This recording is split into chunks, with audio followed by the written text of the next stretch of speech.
Amada igreja, graça e paz. Amém?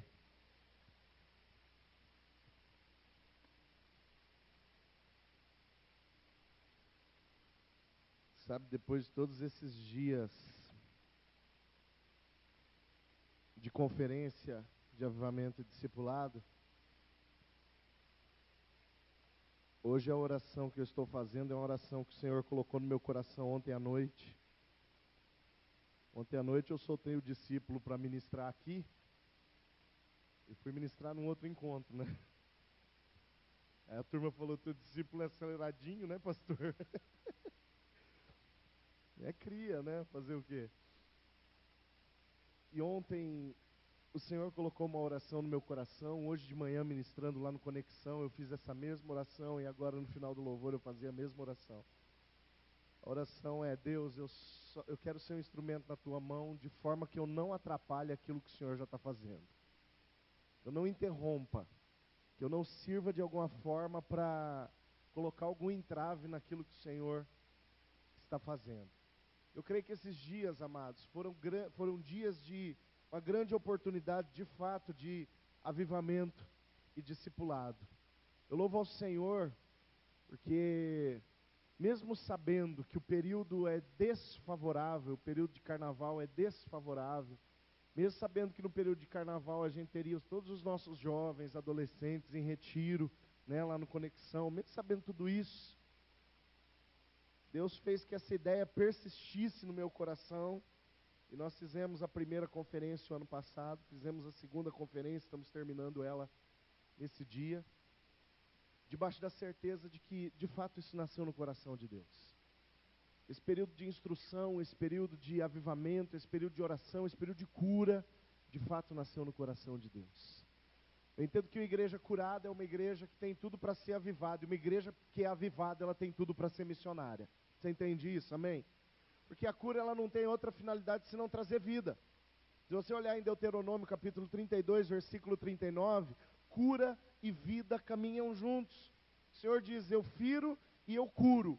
Eu dou a vida e eu tiro a vida. Não tem ninguém que possa me livrar alguém das minhas mãos. É o que o Senhor fala em Deuteronômio 32, 39. Cura e vida andam juntos. E vida, na vida do crente, e missão andam juntos. Não tem como a gente desvincular estas realidades. Eu sou curado para que eu tenha a vida em abundância que o Senhor preparou para mim, e a vida em abundância que o Senhor preparou para mim, ela também pressupõe a exposição desta abundância de vida. Pressupõe a exposição do milagre que eu sou. Você crê que você é um milagre, amém?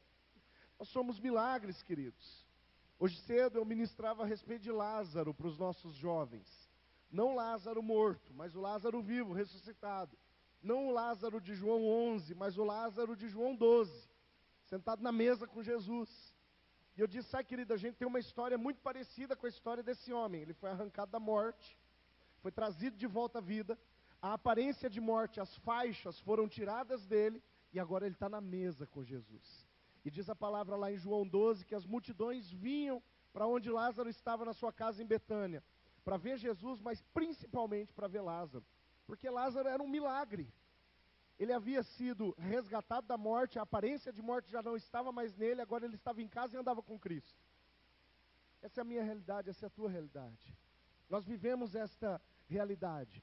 E eu quero te encorajar, querido, querida, a viver com Cristo, a andar com Cristo, na maior de todas, ou vivendo ou gozando das maiores de todas as possibilidades. E andar com Cristo, gozando das maiores possibilidades, é expor Cristo o tempo todo. Expor nos nossos relacionamentos, expor na nossa caminhada, expor quando nós levantamos e quando nós deitamos, expor quando nós falamos e quando nós calamos. Isso é expor a Cristo Jesus o tempo todo. Quem sabe essa seja, ou quem sabe este seja, o maior de todos os privilégios do cristão. O privilégio de fato, ter a oportunidade e a autoridade de assinar pelo seu mestre. De expor o seu mestre e dizer, isso eu faço porque ele mandou fazer assim, é na autoridade dele que eu faço. A perspectiva de fazer discípulos, a perspectiva de caminhar neste caminho, de caminhar nesta vereda, de cuidar de pessoas, de levar pessoas para mais perto de Jesus, é o grande privilégio que nós temos de expor a Cristo Jesus todos os dias, através do nosso testemunho e através dos nossos atos. Sabe, depois de um período de carnaval, que eu fiquei pregando o tempo todo, até que eu estou com bastante voz hoje, né?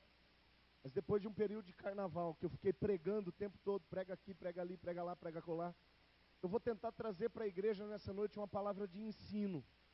Tentar não pregar, aliás, eu não vou conseguir não pregar, mas pelo menos eu gostaria que essa palavra fosse uma palavra de ensino, para inspirar a igreja, para trazer à igreja algumas realidades do reino, em especial naquilo que diz respeito a esta perspectiva, do fato de nós termos sido levantados para fazer discípulos. Por isso o Senhor nos cura, por isso o Senhor nos aviva. Você entende isso, amém?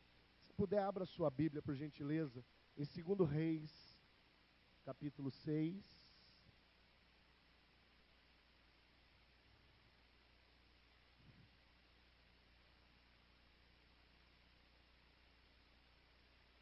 Me permitam fazer alusão à presença do pastor Ari Botelho.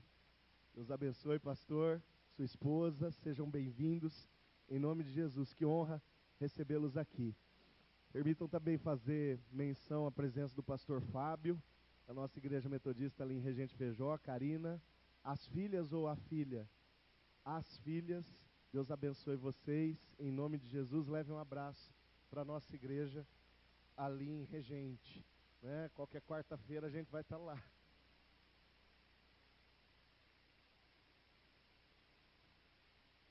Pensa no japonês que prega, gente. Já ministrou aqui numa quarta-feira, né, Fábio? À tarde, né? No culto da Portas Abertas. Glórias a Deus. Vamos trazendo um domingo aí, qualquer hora dessa, para a turma ver que eu não estou brincando. 2 Reis, capítulo 6, versículo 1. Mesmo assentados, mas com toda a reverência à palavra de Deus, acompanhe essa leitura, por gentileza. E disseram os filhos dos profetas a Eliseu: eis que o lugar em que habitamos diante da tua face nos é estreito.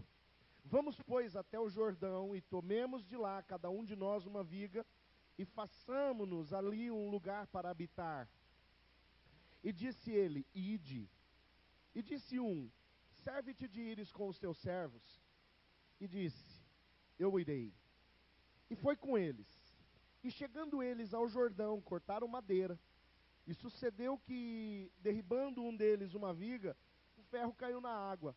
E clamou e disse: ai, meu senhor, porque era emprestado. E disse o homem de Deus: onde caiu? Mostrando-lhe ele o lugar, cortou um pau e o lançou ali, e fez nadar o ferro. E disse: levanta-o. Então este estendeu a mão e o tomou. Mantenha por gentileza a tua Bíblia aberta, mas feche teus olhos comigo. Vamos orar mais uma vez.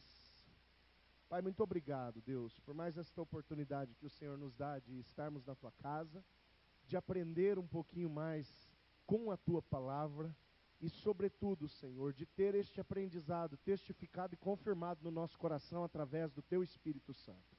Que a tua bênção permaneça sobre as nossas vidas agora, trazendo discernimento, trazendo entendimento profundo daquilo que o Senhor tem para plantar e ministrar nos nossos corações. Deus, nós clamamos que a tua palavra venha como uma boa semente sobre a vida de cada um de nós, sobre a nossa igreja, sobre as igrejas que aqui estão representadas. Senhor, e que esta boa semente, ela possa germinar, ela possa se enraizar, ela possa se aprofundar, mas também crescer, frutificar e multiplicar-se a 30, a 60, a 100 vezes sobre a vida de cada um de nós, sobre a vida da tua igreja. Pai, tu também sabes o quanto eu dependo do Senhor para trazer a tua palavra ao teu povo reunido aqui. Portanto, Senhor, se alguma palavra que eu quiser proferir for meramente minha, meramente humana, Deus, tu tens toda a autoridade para arrancar a tua palavra da minha boca e calar a minha boca se for necessário. Eu quero trazer para o teu povo apenas palavras santas que passem pelo crivo, pelo filtro,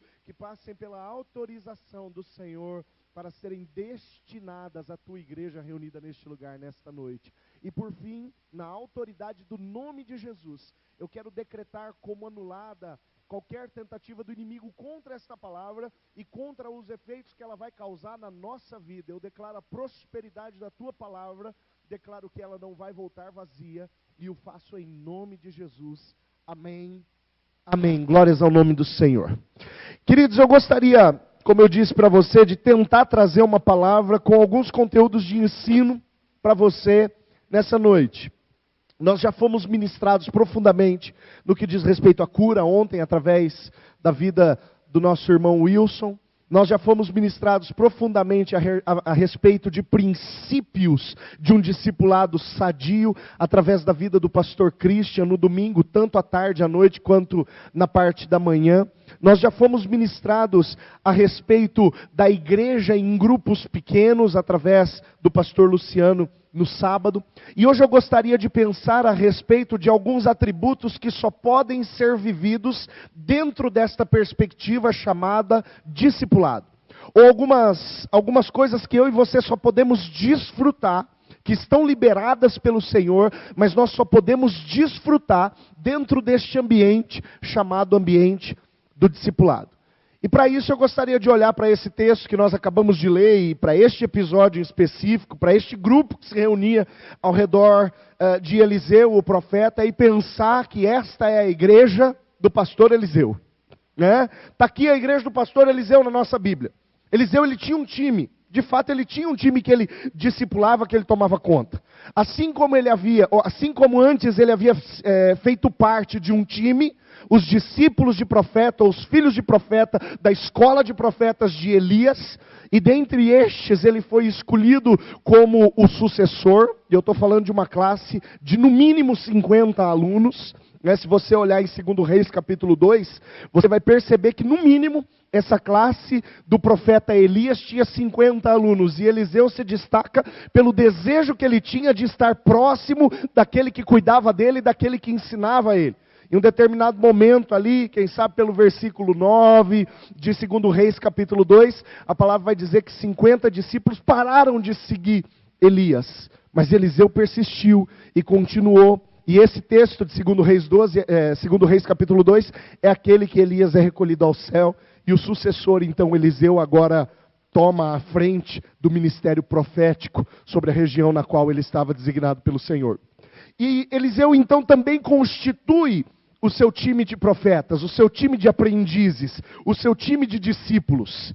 Eliseu, ele também constitui a sua igreja, as pessoas para as quais ele ensinava, os discípulos para os quais ele ensinava, os discípulos com os quais ele se preocupava, aqueles que ele puxava a orelha em um determinado momento, aqueles que ele dava um tapinha nas costas quando acertavam e quando caminhava bem. Aqui, esse time caminhando com Eliseu. E agora esse time, eles percebem uma demanda que precisava ser atendida de maneira urgente. O lugar que eles estavam se reunindo já estava ficando desconfortável. O lugar que eles estavam se reunindo já não comportava mais o movimento que estava ao redor de Eliseu. Porque eu imagino que assim como Eliseu tinha os discípulos dele de profeta, os filhos de profeta, dependendo da sua tradução, cada um destes filhos de profeta também reproduziam aquilo que eles vinham recebendo da parte do Senhor através da vida de Eliseu. Então esse movimento começou a crescer. E pelo fato do movimento começar a crescer, o lugar só pode ter ficado pequeno. A única lógica é essa, porque o movimento cresceu, não encolheu com a chuva o lugar. O movimento cresceu. E o fato do movimento ter crescido pressupõe esta necessidade deles fazerem algo maior, deles fazerem um puxadinho. Quando fica pequeno, faz um puxadinho do lado. E alguém tem essa ideia brilhante, e chega para Eliseu e diz: Senhor, o nosso espaço ficou pequeno, a gente quer fazer uma proposta para o Senhor. Podemos fazer um puxadinho aqui? E Eliseu diz: está liberado. Pode fazer o puxadinho na hora que vocês quiserem. E aí algum deles diz: mas a gente quer que você vá com a gente. E Eliseu diz: tudo bem, eu vou. E aí acontece aquele episódio do machado, lá no rio, que para piorar a história, o machado era emprestado. E Eliseu então entra naquele problema que não era dele. Ele entra naquele problema que era o problema de um dos seus discípulos. Ele ajuda o seu discípulo a resolver aquele problema, para que a obra que estava sendo feita, a obra era o puxadinho. A obra que estava sendo feita não parasse, ela não deixasse de acontecer. Querido, querida, olha que coisa linda. A obra que o time de Eliseu estava concretizando era uma obra de uma restauração física. O puxadinho, o ranchinho, a varanda. Era obra de uma restauração física, que tinha sido vista, tinha sido constatada, tinha sido levada ao líder, o líder concordou que precisava fazer algo, né, e eles começaram então a trabalhar ao redor daquela obra. Eu gostaria, como eu disse para você, de pensar nesta igreja de Eliseu, e pensar e tentar comparar com algumas coisas que dizem respeito à nossa realidade como igreja. Eu e você como igreja estamos participando de uma obra, você pode dizer amém por isso? A obra da qual nós participamos, a obra principal, dentre tantas outras, mas a obra principal da qual nós participamos é a obra redentora da cruz de Cristo nessa terra. É a obra de manifestar a salvação de Jesus às pessoas que ainda não o conhecem. A obra de levar a presença do Senhor aonde o Senhor ainda não foi convidado para entrar. Esse é o nosso negócio. Essa é a nossa obra nesta terra.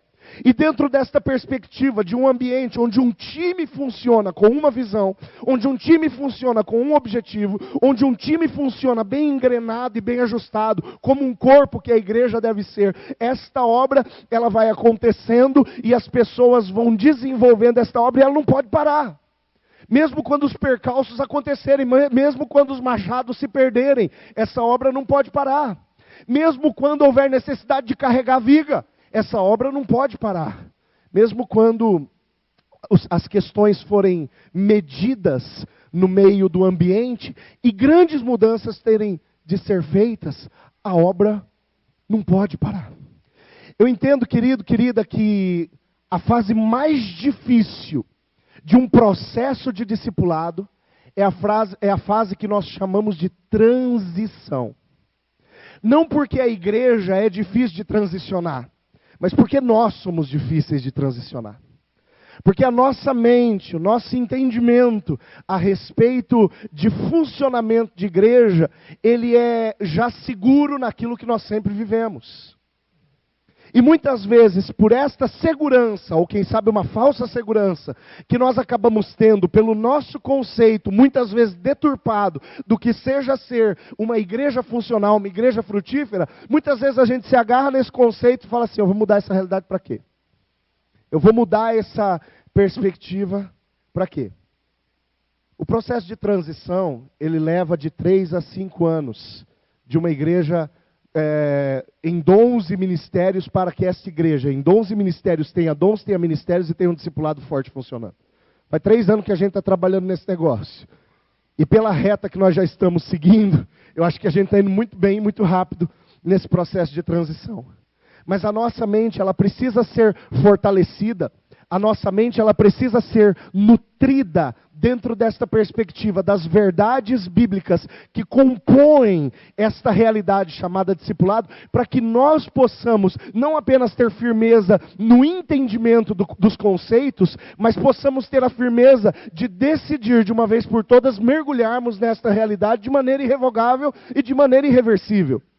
Eu me lembro que há 2 anos atrás, quem sabe, mais ou menos, eu dizia para a igreja o seguinte: na hora que virar a chave, nós entramos em um processo irreversível. Muita gente ouviu essa palavra. Eu falei essa palavra algumas vezes em cultos de domingo, em cultos de igreja cheia, né, nos cultos principais da igreja. Terça-feira, escola de líderes, que antes era na quinta, aí que eu falei de monte mesmo. Na hora que virar a chave, aí nós entramos em um processo irreversível. Não tem marcha ré esse negócio, só vai para frente. É igual trem, só tem uma direção, o trilho. Né? Não dá para ir para outro canto. É para frente que esse negócio tem que andar. E o interessante é que à medida que a coisa vai andando, é que nós vamos descobrindo os machados caindo na água. Né? À medida que a coisa vai andando, é que a gente vai descobrindo a falta de um puxadinho daqui, de um puxadinho dali, para que a gente possa fazer os devidos ajustes. E caminhar como uma igreja sadia, e caminhar como uma igreja de fato discipuladora, caminhar como uma igreja contagiante, caminhar como uma igreja multiplicadora. Essa perspectiva é uma perspectiva irreversível. E eu acho interessante porque não tem explicação o fato de nós, muitas vezes, termos uma mente resistente a esta perspectiva de uma igreja frutífera, multiplicadora, envolvente. Não tem explicação, porque no final das contas, quando a gente começa a olhar para a palavra, a gente só vê Jesus fazendo isso. A gente vê Jesus reservando seu tempo para pessoas, treinando a sua equipe, soltando a sua equipe num test drive, a missão dos 70, fazendo com que esta equipe funcionasse por algum tempo, trazendo esta equipe de volta, corrigindo os erros. Ah, Senhor, nós ficamos maravilhados porque até os demônios se submetem ao teu nome. E aí Jesus fala, calma gente, não é só isso. Vocês têm que ficar alegres com a salvação. Em primeiro lugar, a salvação de vocês. Fiquem felizes porque o nome de vocês está escrito no livro da vida. Jesus ali dá a deixa, dizendo, vocês têm salvação, é isso que vocês têm que oferecer. Expulsar a capetaiada é outro processo. Não é a parte principal do negócio. Às vezes vai ter que acontecer, mas não é a parte principal do negócio. A parte principal é vocês lembrarem da obra redentora da cruz na vida de vocês e multiplicarem a obra redentora da cruz na vida de outros. Esse é o principal, esse é o papel principal da igreja. Sabe, querido, querida? E uma igreja que vive esta perspectiva discipuladora, não só compreende aquilo que é o principal, não só compreende aquilo que é o primordial, o essencial, como também coloca isso em prática na posição que isso deve estar, como prioridade. De forma que todas as demais coisas que às vezes dizem respeito à prática eclesiástica, mas que não dizem respeito à ordem dada pelo Senhor, acabam tomando a sua devida posição. O segundo lugar. Para que o primeiro lugar tenha por primazia aquilo que o Senhor mandou a igreja fazer. Pregar o evangelho e fazer discípulos. Pregar o evangelho e fazer discípulos. Fazer para o outro. Agir para o outro. Servir ao outro. Na frase de John MacArthur, a igreja é a única instituição deste mundo que existe por causa de quem ainda não entrou nela. Então é por causa do outro. É trabalhar por conta daquilo que o outro vai vivenciar. É aquela história que nós temos trabalhado, querido, em especial nas mensagens de domingo à noite.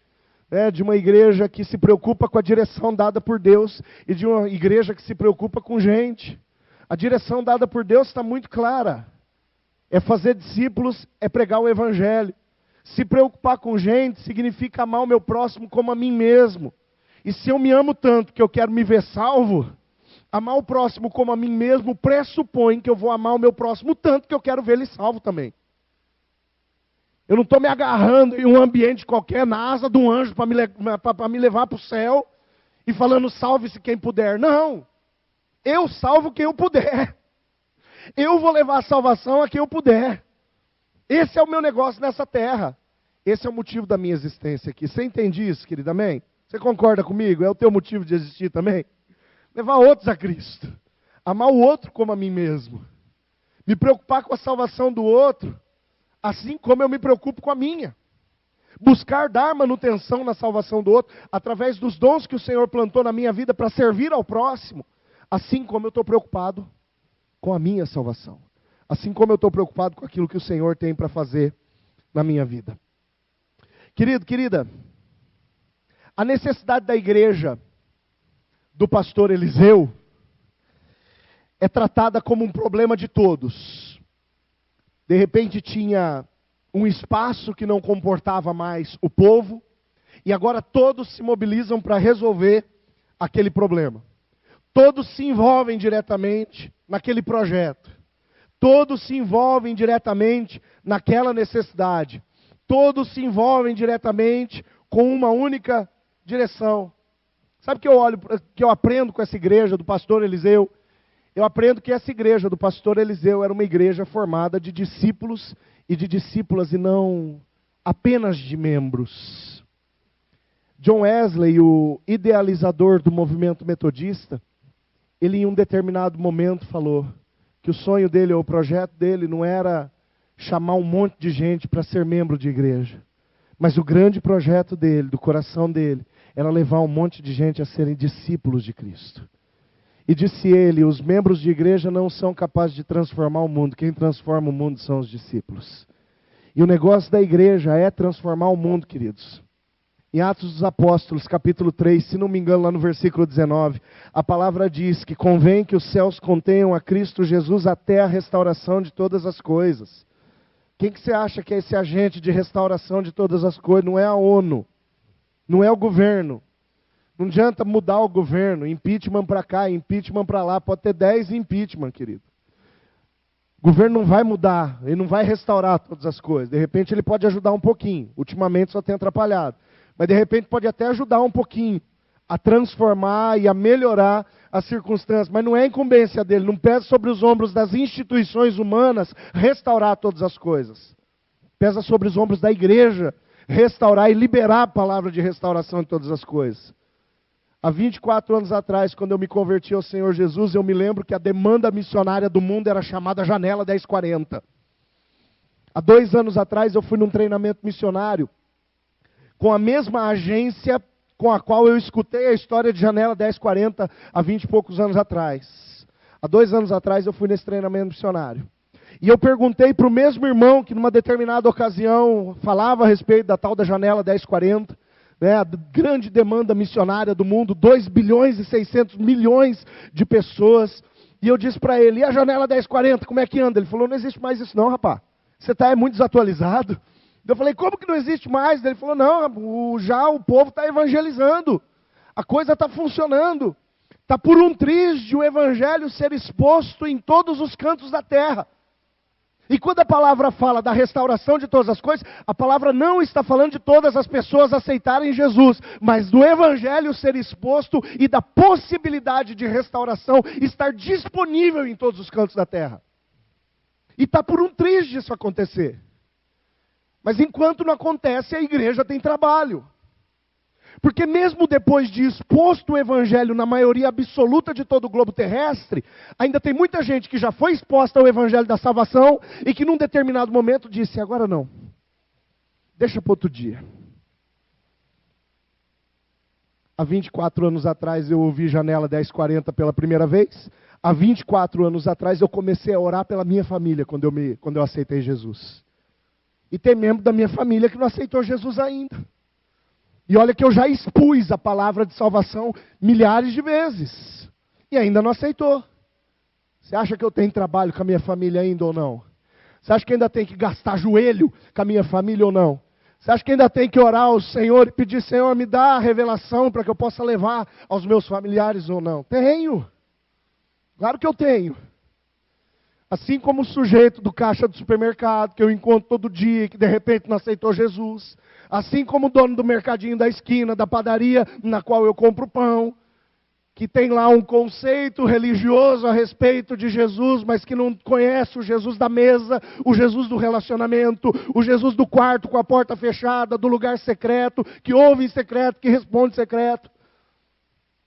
Enquanto esse cara não conhecer isso, a vida dele não foi de fato transformada. E ele corre o sério risco de ir para o inferno. E se tem gente ao meu redor correndo o risco de ir para o inferno e eu não estou fazendo nada, eu sou um inútil nessa terra, o Senhor pode me recolher. Porque a nossa utilidade está em não deixar que isso aconteça, ou pelo menos tentar com todas as forças, porque eu amo Ele assim como eu me amo. É isso que a palavra manda. Eu preciso amar o próximo da mesma forma que eu me amo. E se eu estou vendo o próximo se perder, se eu estou vendo o próximo se distanciar cada vez mais, e eu não fizer nada por conta disso, acabou a minha utilidade. Querido, Deus é bom, bom demais, bom ao ponto de não levar muitos crentes que deixaram a sua utilidade ir embora, para que esses crentes possam às vezes ter martelado na sua cabeça a palavra de salvação.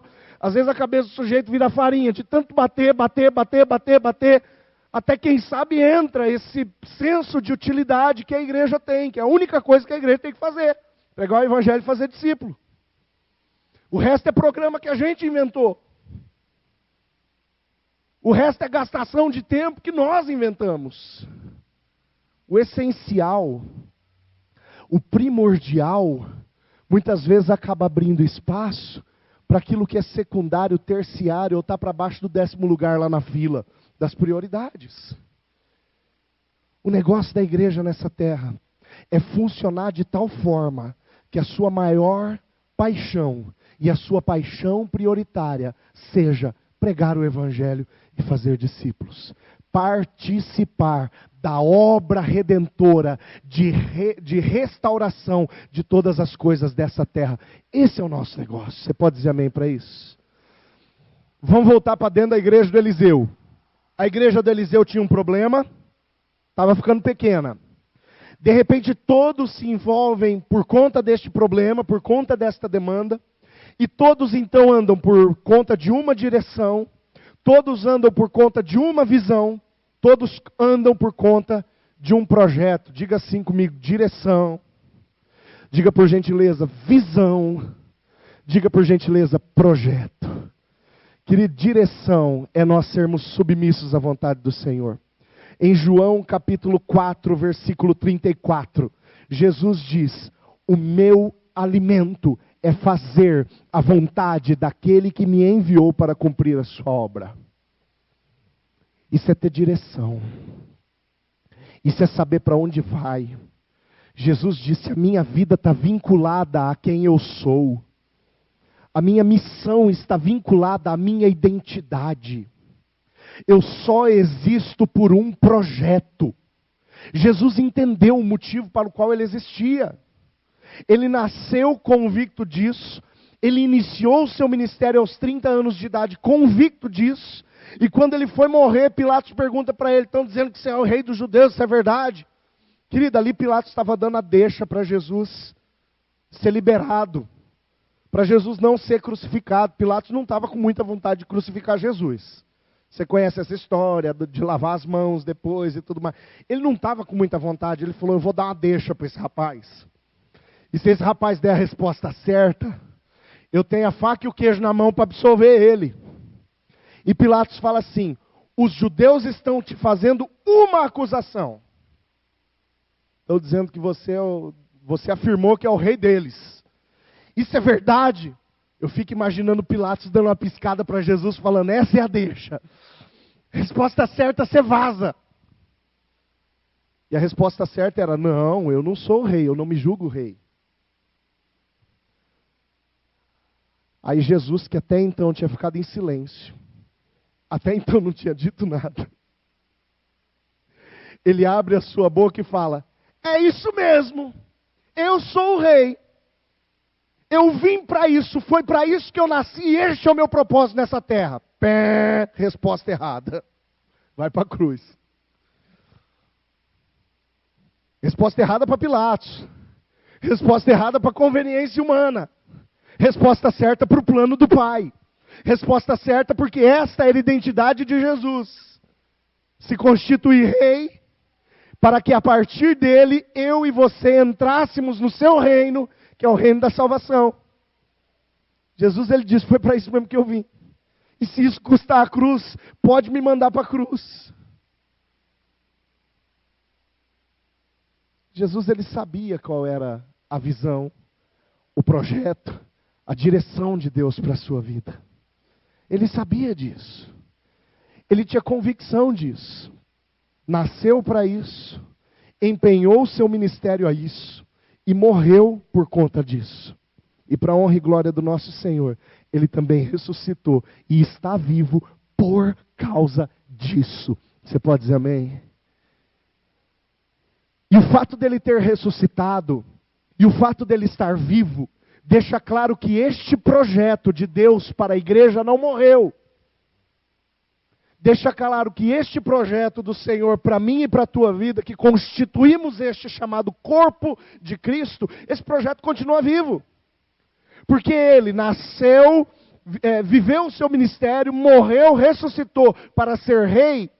E como rei ele foi colocado na posição máxima do corpo. Que posição é essa? Cabeça. E a igreja é o corpo, formado de muitos membros. Paulo discorre a respeito disso em 1 Coríntios capítulo 12. Lá em Efésios capítulo 4, Paulo diz: ele é o cabeça, nós somos o corpo. O corpo é formado de muitos membros, 1 Coríntios capítulo 12.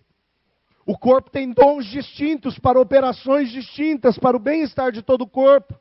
E voltando agora a Efésios 4, para a ministração aos santos, ou seja, a própria igreja, e para o crescimento do corpo de Cristo, os de fora. Crescimento é trazer mais. Crescimento é ter que fazer o puxadinho, porque não cabe. Esse é o problema da igreja. É isso que a igreja tem que resolver. É nisso que a igreja tem que se concentrar. Em ter um cabeça, em ser um corpo e trabalhar com uma visão, com um projeto e com um propósito que é dado pelo Senhor. Esse é o negócio da igreja. O problema da igreja é problema de todos. E o nosso problema nessa terra é esse. Ter um cabeça e sermos um corpo. E funcionar conforme o cabeça manda. A missão não morreu, porque Jesus morreu e ressuscitou. E se ele está vivo, a missão está viva e continua sendo a mesma. Você entende isso, amém? Glórias a Deus pelo Espírito Santo, que pode trazer para nós possibilidades de exercermos aquilo que o Senhor espera que nós exerçamos. Querido, num segundo momento dessa palavra que eu quero trazer para você, eu quero pensar agora mais diretamente, sair um pouco do campo dos conceitos e pensar um pouco mais diretamente naquilo que o texto da igreja do pastor Eliseu dita para mim e para você. E a partir então deste relato do texto de 2 Reis capítulo 6, eu quero pensar nos benefícios que são resultado de um ambiente de discipulado sadio. Os benefícios que não vão ser conquistados na vida de um crente se este crente não estiver imerso em um ambiente de discipulado verdadeiro, em um ambiente de discipulado real. E para isso eu gostaria de fazer alguns destaques no texto, tá bom? Vamos olhar o versículo 1 de novo? Na primeira parte do versículo 1, a palavra diz assim: e disseram os filhos dos profetas a Eliseu. Alguma tradução vai estar escrito discípulos de profetas. Alguém tem essa tradução, discípulos de profetas? Ok. Mas a palavra perfeita, a palavra que mais exprime aquilo que o original deseja transmitir é a palavra filhos. Eu peguei uma tradução bem cascuda, que é a Revista e Corrigida, né, que é uma tradução um pouco mais rústica, e ela distancia menos as palavras. E a palavra filhos aqui, em concordância com o original, ela é a palavra mais adequada. Querido, então, em primeiro lugar, o primeiro benefício que eu gostaria de destacar, que nós só vivenciamos dentro de um ambiente, de um discipulado sadio, de um discipulado verdadeiro, é o benefício da paternidade. Paternidade. Aí alguém pode me perguntar, mas Eliseu não tinha uma escola de profeta? Onde que está a paternidade aqui? Porque no final das contas, embora o texto fale filhos, na verdade o texto está se referindo a discípulos, né? Querido, agora nós temos que fazer uma pequena diferenciação para que a gente possa entender esse termo paternidade. E a diferenciação que eu gostaria de fazer para você é que existe, de fato, uma diferença entre transmissão de informação e partilha de vida. Eliseu, ele não estava concentrado em transmitir informação para as pessoas que caminharam com ele. Eliseu, na verdade, estava concentrado em partilhar da sua vida como testemunho para aqueles que estavam caminhando com ele. E aqui existe toda a diferença. É dentro deste ambiente do relacionamento, é dentro deste ambiente da proximidade que a vida é vista, e que a vida é testemunhada, e que a vida é a maior pregação de todas. Eu volto a me referir a Lázaro, preguei sobre Lázaro hoje cedo, eu volto a me referir a Lázaro e a respeito de algo lindo que João capítulo 12 narra. Em João capítulo 12 a palavra diz que muitos iam para a casa de Lázaro para vê-lo, para constatar o que Deus havia feito na vida dele. O texto, pelo menos, não narra Lázaro abrindo a boca. O texto não narra Lázaro dando testemunho de vitória. Não estou dizendo que testemunho seja ruim. Eu encorajo testemunho, amo testemunho, fico feliz de boca aberta com testemunho. Culto de passagem de ano, a gente teve 35 minutos de testemunho. De repente, alguém que estava ali no cantinho do altar comigo fala: fecha a boca, pastor. Está feliz da vida, babando. O povo testemunhando aqui o que Deus tem feito. Eu amo isso. Mas Lázaro não testemunhou. Ele não abriu a boca. E ainda assim as multidões iam para vê-lo. Porque ele era um milagre. Porque ele era a constatação da obra de Deus e dos grandes feitos de Deus. Ele era. Muito mais do que aquilo que ele falava, era o que ele era. muito mais do que aquilo que ele orava, ou da sua exposição, ou quem sabe dos livros e best-sellers que ele poderia ter lançado. Era o que ele era. E sabe o que eu aprendo, querido, querida? Em Efésios capítulo 1, versículo 12. A palavra diz que nós, os que somos herança do Senhor, nós somos para o louvor da sua glória. O texto parece não ter sentido, mas é isso mesmo que a palavra diz. Nós somos.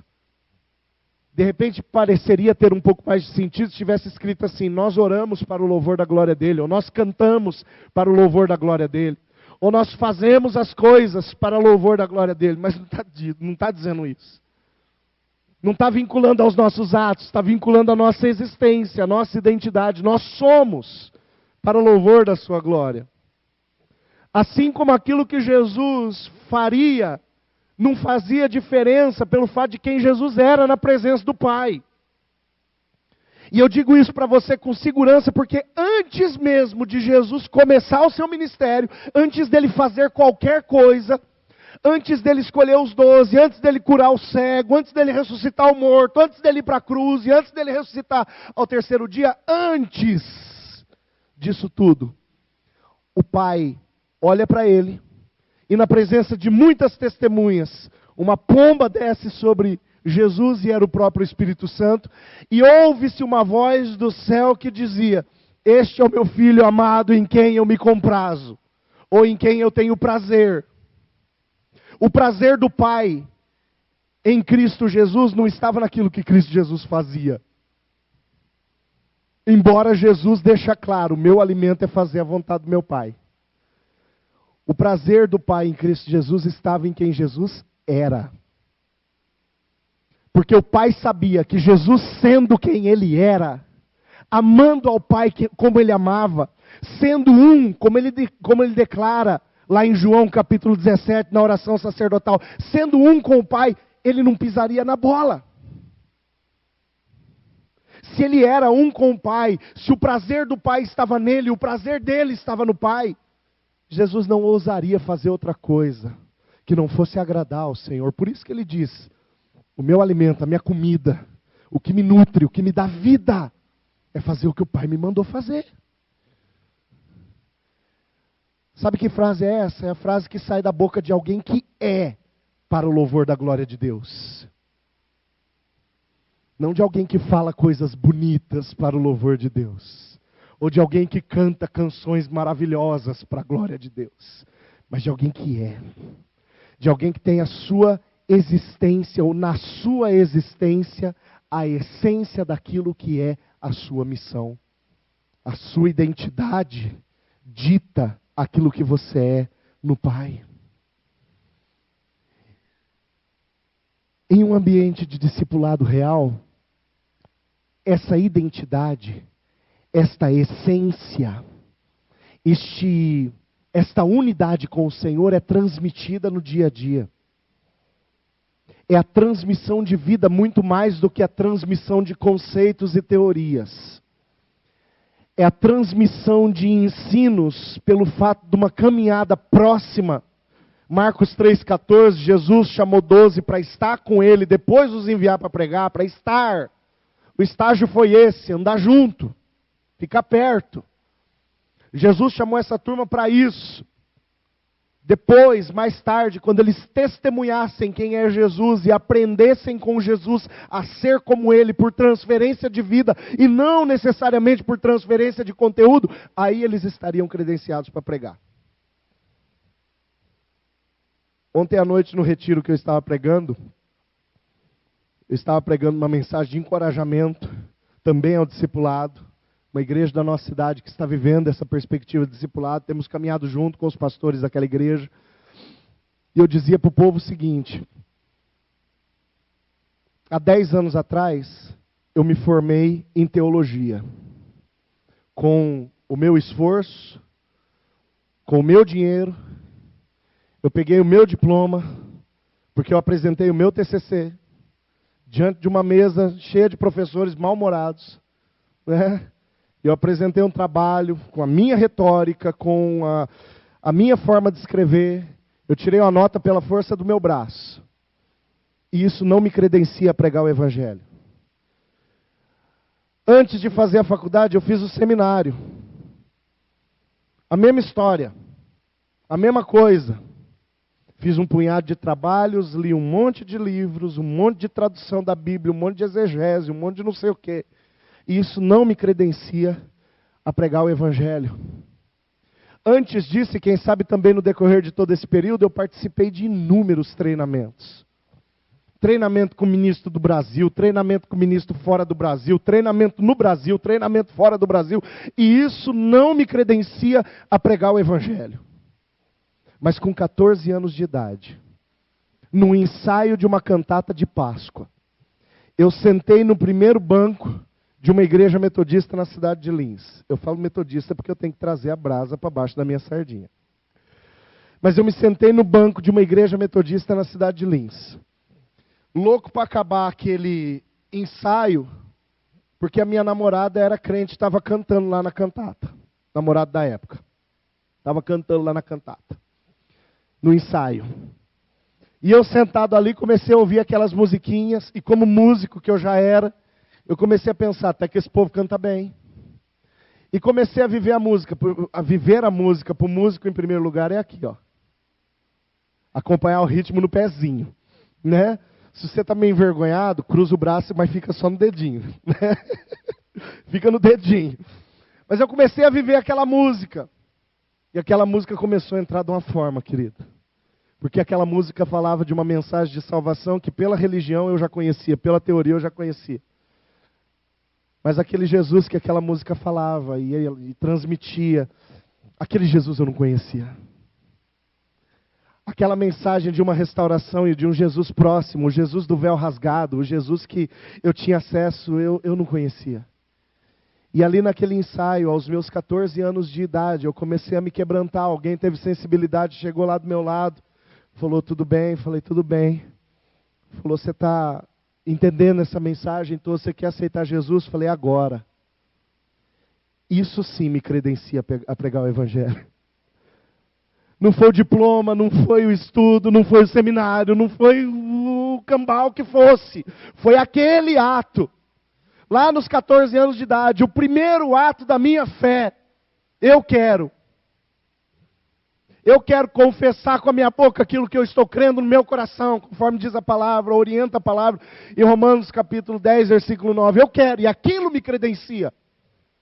É aquilo que credencia. É o que eu passei a ser a partir daquele dia, que traz esse credenciamento.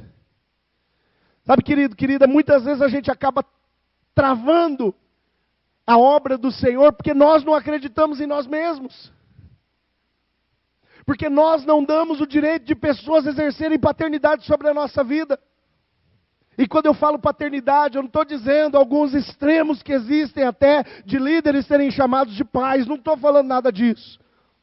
Mas eu estou falando de gente que vai transmitir vida para mim. Gente que recebeu a vida, gente que está um passo à minha frente, que já andou um pouco mais na caminhada. E às vezes andar um pouco mais na caminhada não significa ter mais tempo de convertido. A gente que deu uma voltinha mais na caminhada, que já está na minha frente, que eu posso falar, eu posso aprender com esse sujeito. Ele pode me ensinar alguma coisa. Ele tem vida para transmitir para mim. Conversando com o Wilson, o nosso irmão que ministrou aqui ontem, o Wilson ele passou algum tempo sem pastoreio. E o tempo que ele passou sem pastoreio, pelo fato de eu ter pastoreado há 11, 12 anos atrás, na verdade há 13, 14 anos atrás, pelo fato de eu ter começado a pastorear ele e estabelecido uma amizade muito grande a esse tempo, ele entrava em contato constantemente comigo. Cara, estou passando por essa dificuldade, estou passando por essa necessidade, estou passando por isso, estou passando por aquilo, ou estou passando agora por esta vitória, Deus tem ouvido a nossa oração e tal, e tal, e tal. Hoje ele tem alguém que cuida muito de perto dele. E entendendo a necessidade do pastoreio, do cuidado, a necessidade da paternidade, uma das primeiras coisas quando o Wilson chegou na minha casa no sábado de manhã, uma das primeiras coisas quando ele chegou foi assim, e aí, como é que está o teu movimento de pastoreio? Como você está sendo pastoreado? Falei, agora ficou fácil, agora eu estou só a 300 quilômetros do meu pastor. Só a 300 quilômetros dele. Ele falou, e vocês se encontram frequentemente? Falei, de 15 em 15 dias no máximo. Se eu não tenho condições de ir para lá, ou se eu estou com a minha agenda muito cheia, é pelo Skype. Mas a minha preferência é subir no meu carro, deixar o meu filho na escola e vazar. Para ser pastoreado. Para ter vida sendo transmitida para mim. Para que eu tenha vida para transmitir para o outro. A paternidade é um benefício que só é vivido dentro de um ambiente de discipulado sadio.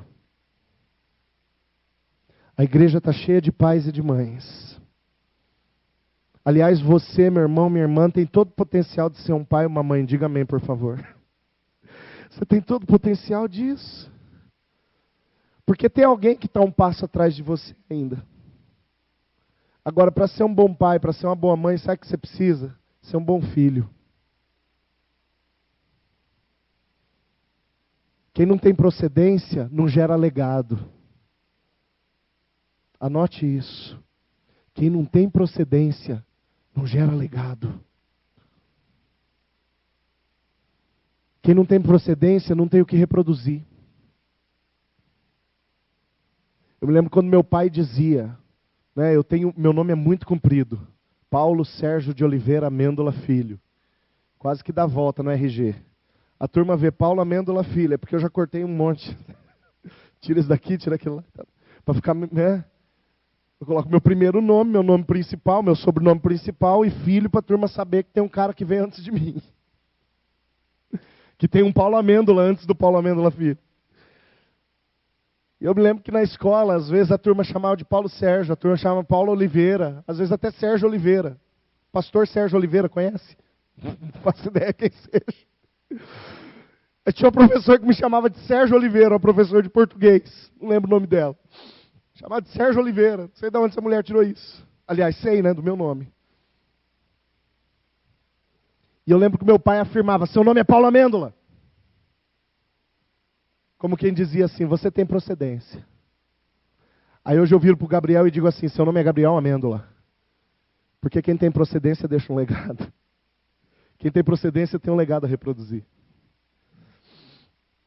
O primeiro benefício que eu quero fazer destaque para você, meu amado, minha amada, é que dentro do ambiente do discipulado existe a possibilidade de paternidade. O segundo benefício que a gente só encontra dentro do ambiente do discipulado, ele está lá no versículo 2. Encontra o verso 2, por gentileza. Versículo 2 diz assim: vamos, pois, até o Jordão, e tomemos de lá, cada um de nós, uma viga, e façamos-nos ali um lugar para habitar. E disse ele, ide. Querido, só em um ambiente de discipulado sadio, todos são convidados para funcionar, e todos que querem funcionar, funcionam. Vou repetir.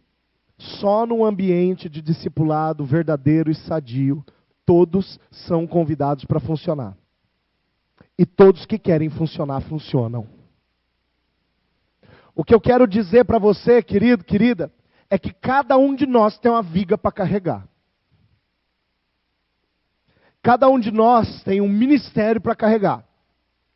Ou contextualizando e usando da palavra de Jesus em Marcos 8:34, cada um de nós tem uma cruz para carregar.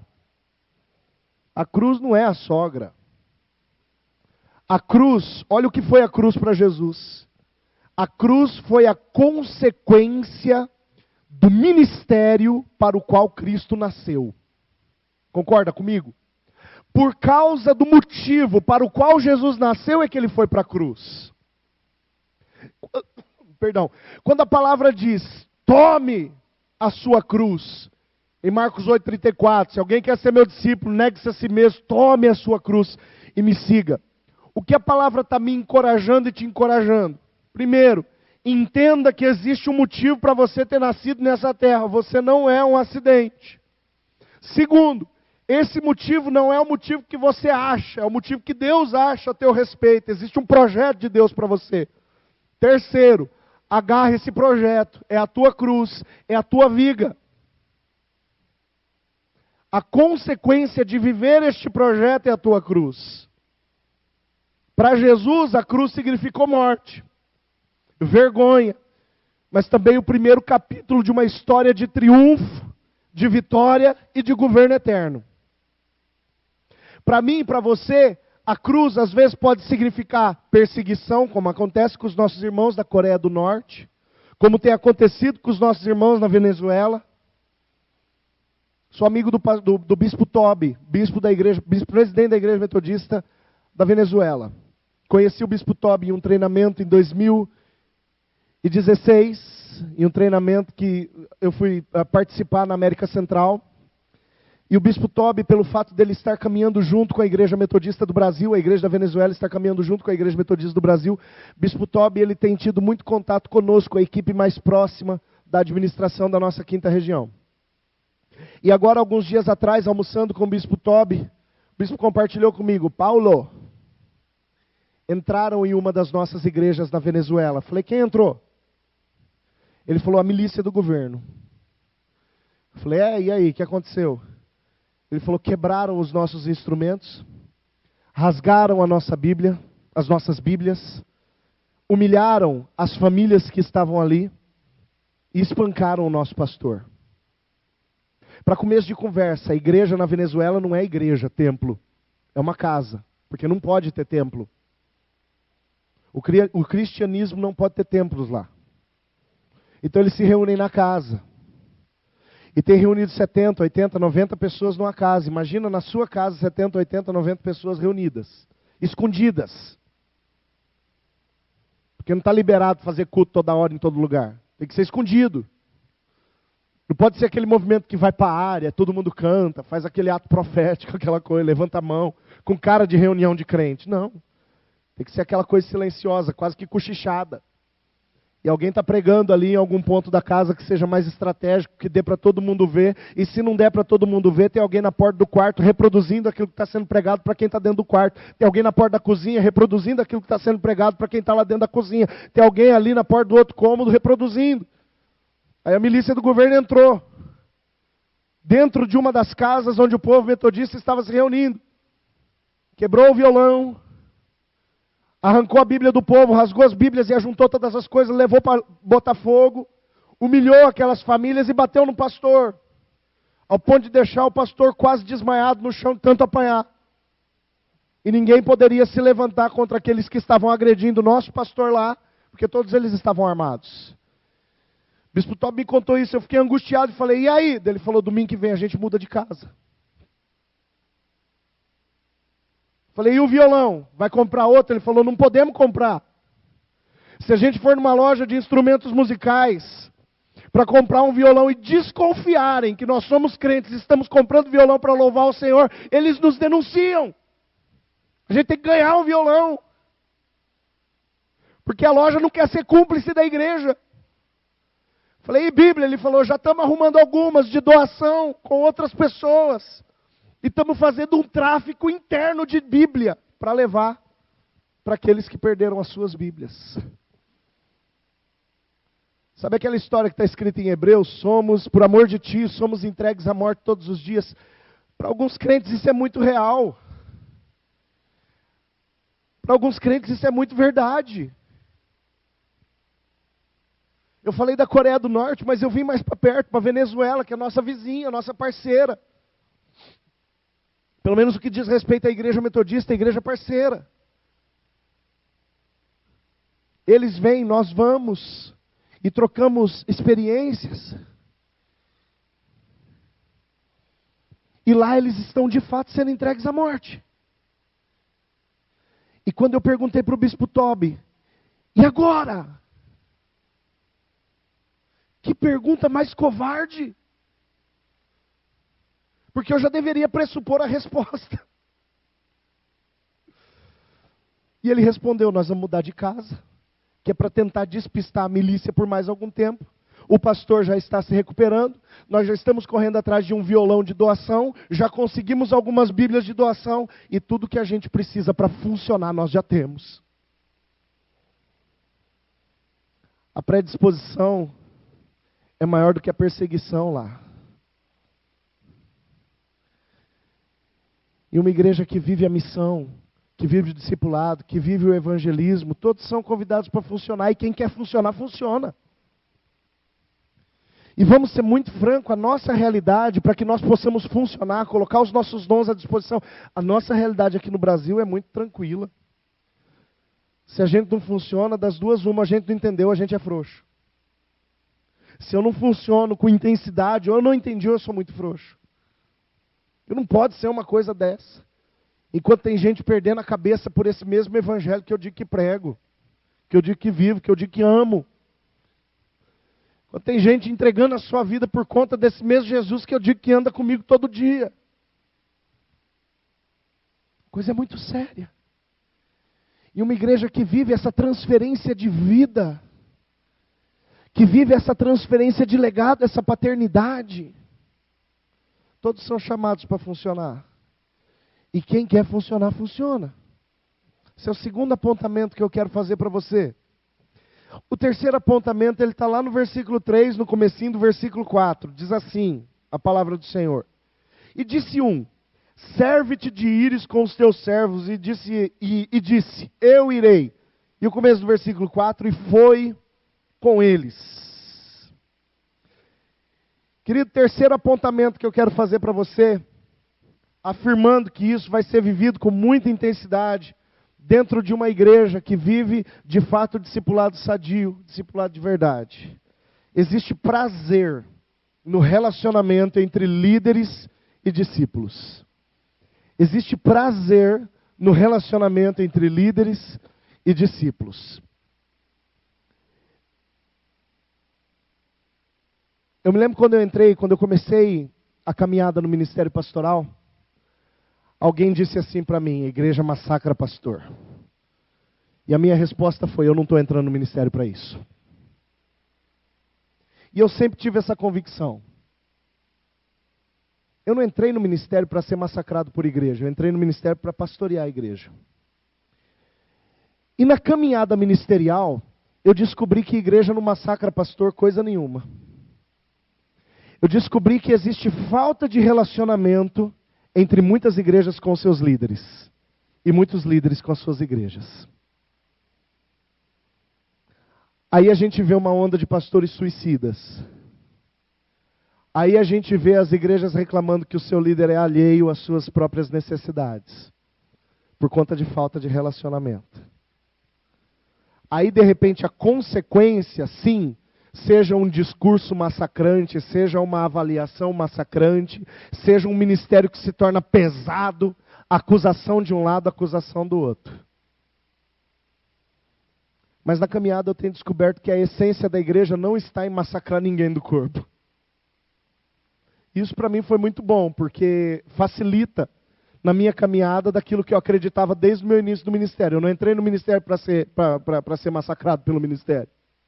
Eu entrei no ministério para cuidar da igreja, para pastorear a igreja. Pastorear não é só cuidar, às vezes tem que dar uma bronca também. Entrei no ministério para pastorear, para direcionar, para trazer visão profética para a igreja.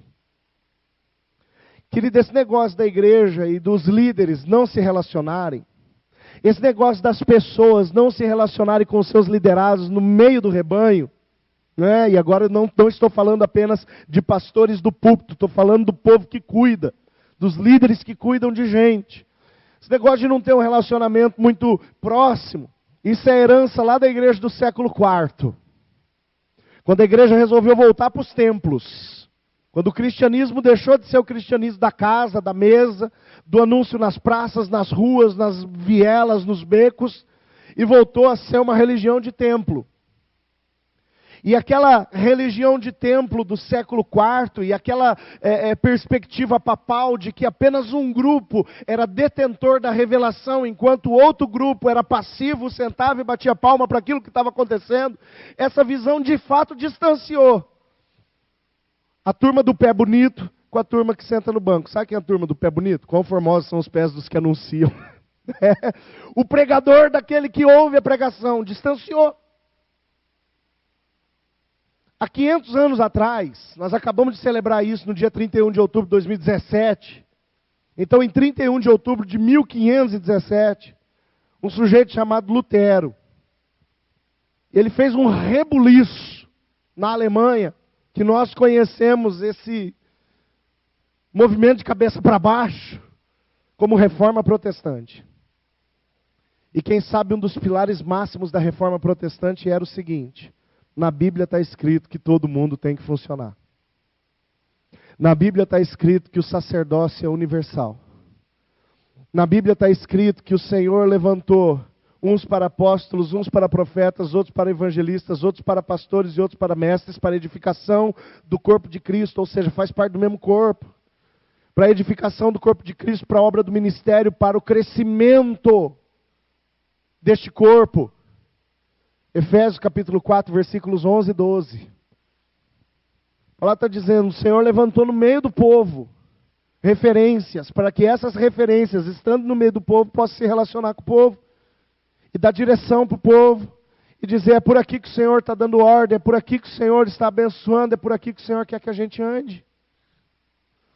Querida, a igreja apostólica fez isso em Atos capítulo 6. Tinha um problema da igreja, que se torna um problema de todos, assim como em 2 Reis capítulo 6.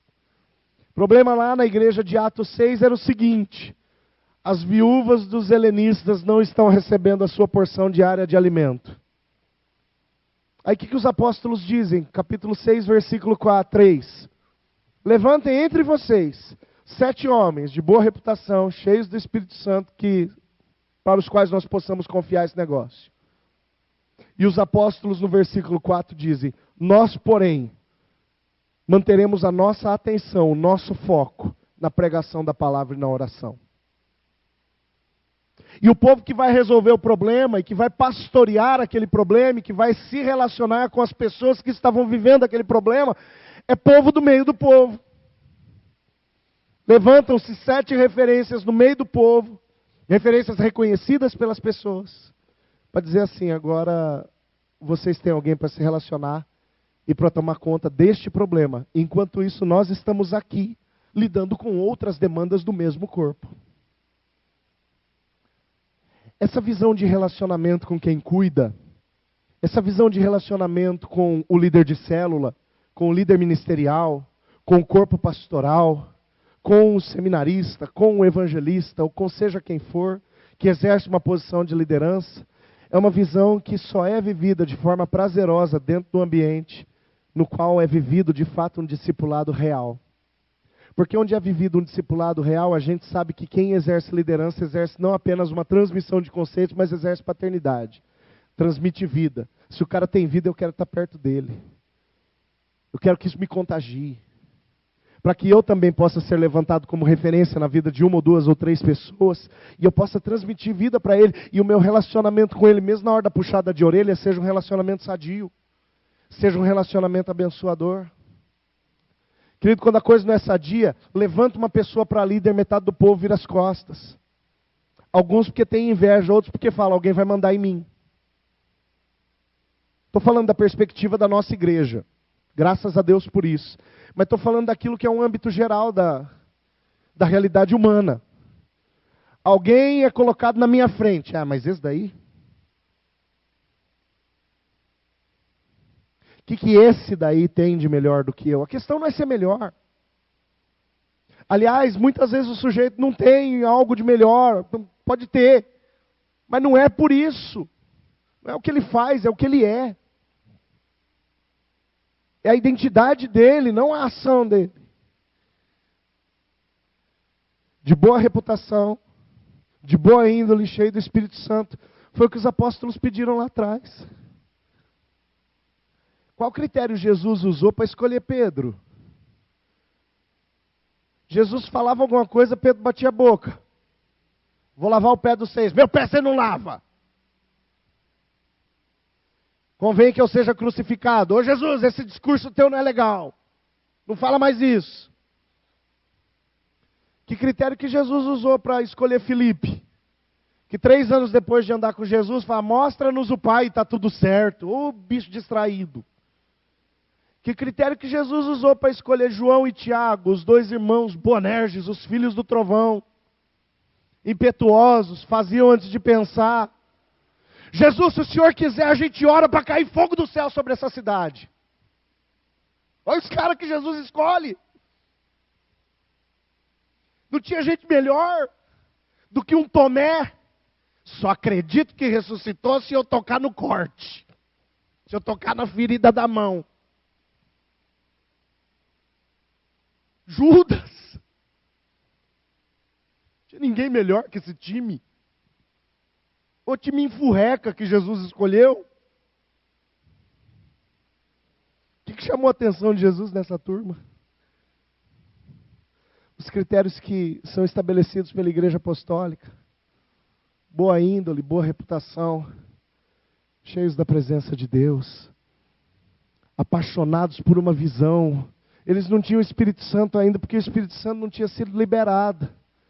Mas a esperança deles pelo Messias era tão grande que na hora que eles identificam que Jesus era o Cordeiro de Deus, eles falam, vamos junto. Para tudo.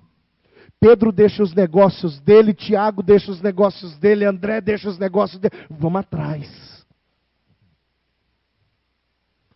Vamos viver com ele. Vamos compartilhar com ele. Ele tem vida para transmitir para nós. Terceiro princípio é esse. Existe prazer no relacionamento do líder com seus discípulos em um ambiente de discipulado verdadeiro. O quarto princípio que eu quero deitar sobre a tua vida, está lá no versículo 5. Verso 5 diz assim: E sucedeu que, derribando um deles uma viga, o ferro caiu na água. E clamou e disse, ai meu Senhor, porque era emprestado. E o versículo 6 começa assim: E disse o homem de Deus, onde caiu? Querido, o quarto princípio que eu quero deixar para você, a quarta afirmação que eu quero fazer para você no que diz respeito a uma igreja na qual o discipulado verdadeiro acontece, é que só enfrenta os seus dilemas sozinho quem não pede ajuda. Nesse ambiente do discipulado verdadeiro, só enfrenta os seus dilemas sozinho quem não pede ajuda. Aqui nós vemos um rapaz que tinha um problema. Um machado emprestado que afundou no rio. E o interessante é a reação desse cara. Ele diz, ai, e logo em seguida ele olha para Eliseu e fala, meu Senhor. Ai, meu Senhor. Tipo assim, socorro. Dá uma forcinha aqui. Que eu não dou conta de resolver esse negócio. Em 1 Timóteo capítulo 4, versículo 9, Paulo diz para Timóteo assim, vem ter comigo depressa. Como quem diz assim, estou precisando de ajuda. Estou precisando compartilhar com alguém. Jesus no Getsêmani, Pedro, Tiago e João, ele fala, vem comigo, vamos orar comigo. E chegando no Getsêmani, Jesus pede oração. Jesus pedindo oração. Jesus pedindo oração. Jesus pediu oração porque ele não tinha forças para orar? Não, ele ora e ora mais do que os caras dormem. E ele ora, pelo menos 3 horas ali orando, enquanto os caras estão lá tirando sono atrasado. Ele tinha forças para orar. Mas por que Jesus pede oração para Pedro, o batedor de boca, e Tiago e João, os impetuosos, os caras que queriam mandar fogo do céu? Um que queria sentar na direita e o outro na esquerda. No reino de Deus, no reino dos céus. Sentar à direita e à esquerda de Jesus. Por que Jesus pede a oração? Querida, é para ensinar um princípio para mim e para você.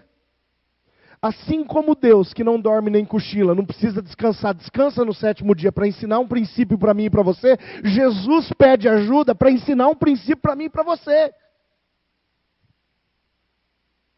E dentro do ambiente do discipulado verdadeiro, dentro do ambiente do discipulado saudável, só vive as suas demandas sozinho quem não pede ajuda, quem não obedece a esse princípio.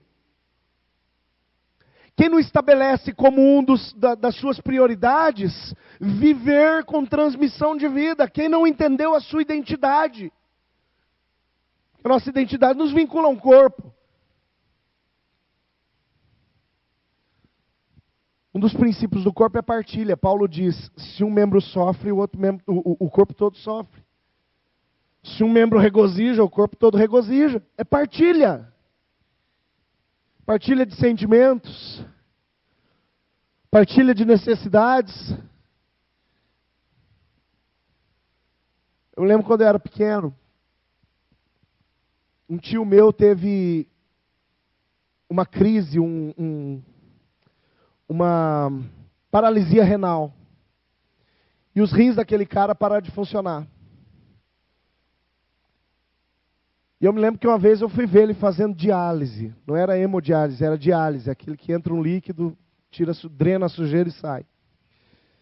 E eu, menino, falei assim, por que o senhor tem que fazer isso? Ele falou, para limpar meu sangue, para filtrar meu sangue. Falei, por quê? Porque meu rim não funciona. Falei, o que tem a ver uma coisa com a outra? Porque eu não entendia que um pequeno órgão, pequeno, insignificante no meio de tantos outros, um pequeno órgão poderia ser responsável por um colapso que poderia levar aquele homem à morte se ele passasse 3, 4 dias sem passar por aquele processo de diálise. Quando Paulo disse, quando um membro sofre, o corpo todo sofre, é disso que Paulo falou. Às vezes o processo pode ser um pouco lento, mas o corpo inteiro vai pagar o pato. Lembra de Acã? Em Josué capítulo 7? Um membro do corpo que fez uma atrapalhada, que trouxe maldição sobre o corpo inteiro. Aí esse membro foi extirpado. O corpo voltou a ficar limpo.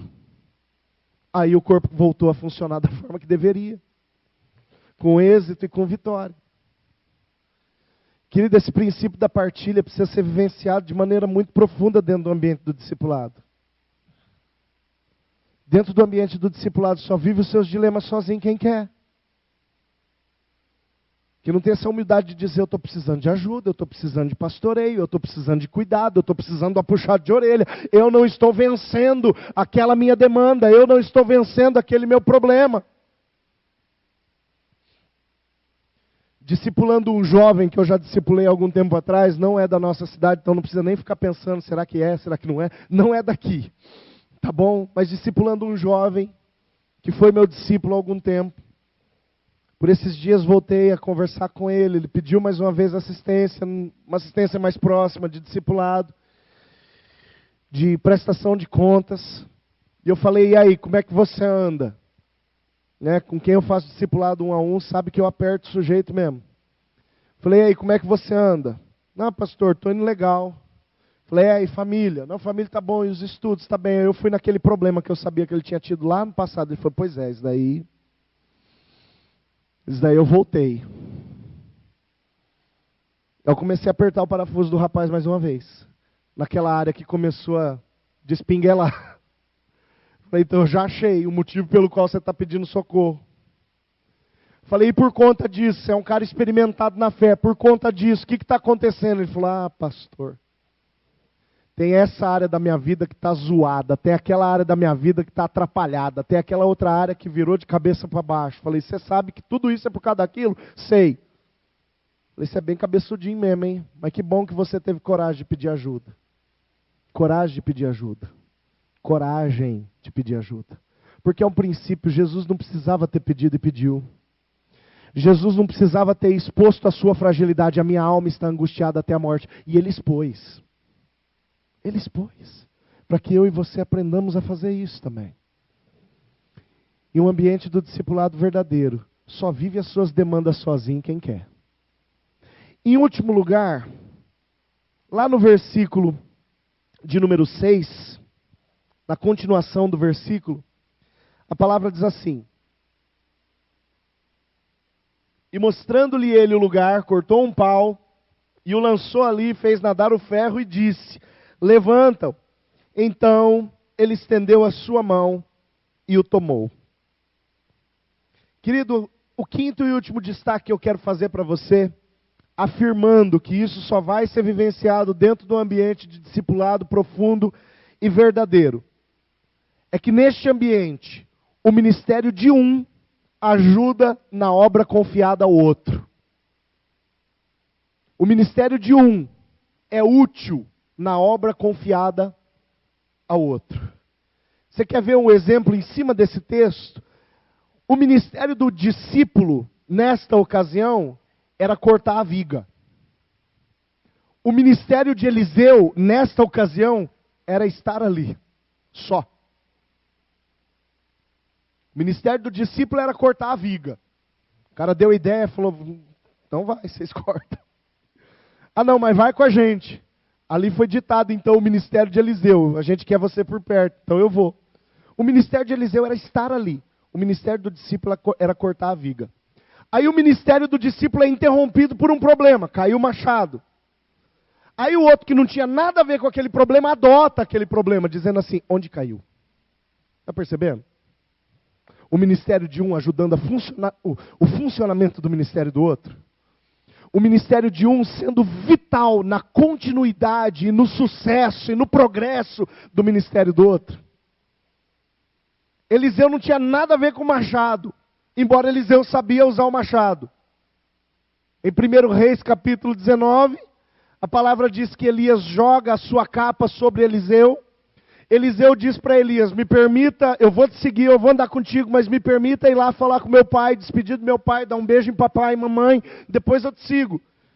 E diz a palavra que Eliseu então foi, despediu dos seus pais, voltou e rachou todo o aparelho, né, dos bois que ele tinha como lenha, e assou todos aqueles bois como sacrifício ao Senhor. Ele sabia manusear o machado, mas ali o machado não era responsabilidade do Eliseu. A responsabilidade do Eliseu, em 2 Reis capítulo 6, era só estar lá.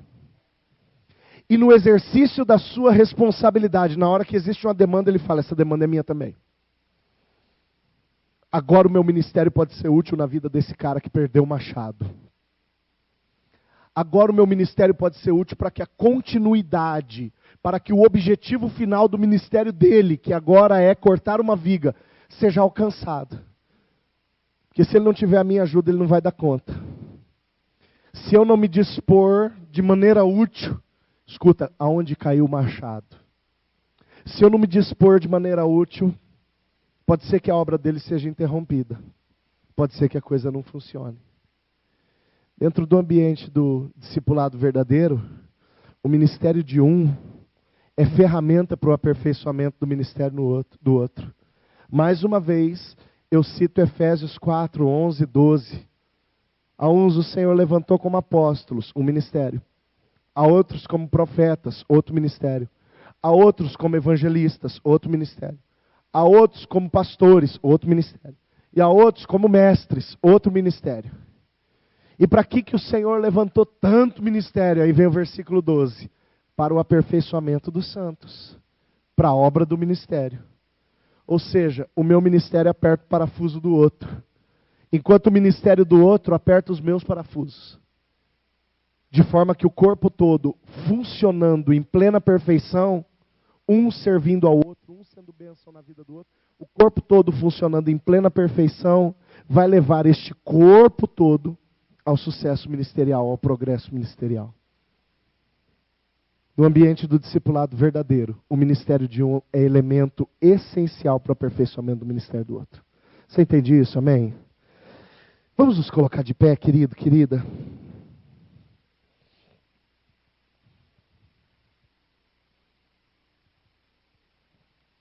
Eu quero convidar você a fechar os seus olhos por algum tempo.